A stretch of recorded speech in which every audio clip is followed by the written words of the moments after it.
Hello, ഇന്ന് ഞാൻ നിങ്ങളെ പരിചയപ്പെടുത്താൻ പോകുന്നത് ഒരു സ്റ്റിച്ചിങ് വീഡിയോ ആണ്. ഒരു പട്ടുപാവാടയുടെ കട്ടിങ് ആൻഡ് സ്റ്റിച്ചിങ്.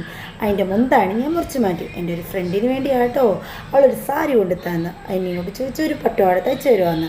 അതിൻ്റെ മുന്താണി കൊണ്ടൊരു ടോപ്പും താഴ്ഭാഗം കൊണ്ട് ഒരു പാവാടയും തയ്ക്കാമെന്ന് വിചാരിച്ചു. അപ്പോഴാണ് അതിൻ്റെ മുന്താണിയുടെ അടിഭാഗത്തിൽ വീതി കുറവായതുകൊണ്ട് ഞാൻ മുകളിലത്തെ പട്ടിൻ്റെ വീതി എടുത്ത് താഴെ വെക്കാമെന്ന് പറഞ്ഞിട്ട് മുറിച്ച് മാറ്റി അതിലോട്ട് വെച്ച് കൊടുത്തത്. അങ്ങനെ വെച്ച് കൊടുത്ത് ഫുള്ളായിട്ട് ഞാൻ അടിച്ചെടുത്തു. ഫുള്ളായിട്ട് അടിച്ചു കൊടുക്കുമ്പോൾ നമുക്ക് കുറച്ച് വീതി കിട്ടും കേട്ടോ. നമ്മളെല്ലാ സാരികൾക്കും അങ്ങനെ ചില സാരികൾക്ക് വീതി കാണും, ചില സാരികൾക്ക് വീതി കാണുക. ഇങ്ങനെയൊന്നും നിങ്ങൾ ചെയ്ത് നോക്ക്. അത് കഴിഞ്ഞിട്ട് ഞാൻ ഫ്ലീറ്റ് ഇടാൻ വേണ്ടി ഓരോ അടയാളപ്പെടുത്തി.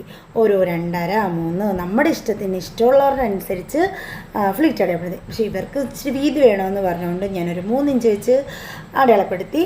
നല്ലതുപോലെ മുട്ട് സൂചി കുത്തി. ആ മുട്ട് സൂചി കുത്തണമെന്നൊന്നുമില്ല കേട്ടോ, അത് നമുക്ക് ഒന്ന് തെന്നിപ്പോവാതിരിക്കാൻ വേണ്ടിയാണ് ഞാൻ മുട്ട് സൂചി കുത്തിയത്. അങ്ങനെ ഒരു 3 2.5 ഇഞ്ചോ അടയാളപ്പെടുത്തുക.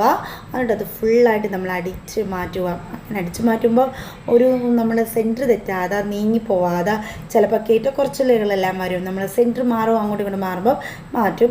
അത് കഴിഞ്ഞിട്ട് നമുക്ക് പടി വെക്കാം. പടി വെക്കുന്നതിന് ഒരു 6 ഇഞ്ച് മതി. ഞാനൊരു 5 ഇഞ്ച് എല്ലാം എടുത്തിട്ടുണ്ട്. അപ്പം അത് കഴിഞ്ഞിട്ട് അത് മേലോട്ട് നല്ല വശവും കൂടി കൂട്ടി ജോയിൻറ്റ് ചെയ്യുക. അത്രയേ ഉള്ളൂ. പട്ടുപാവാട റെഡി. നിങ്ങളെല്ലാവരും എനിക്ക് സപ്പോർട്ട് ചെയ്യുക. അടുത്ത വീഡിയോയുമായി ഞാൻ വരുന്നത്.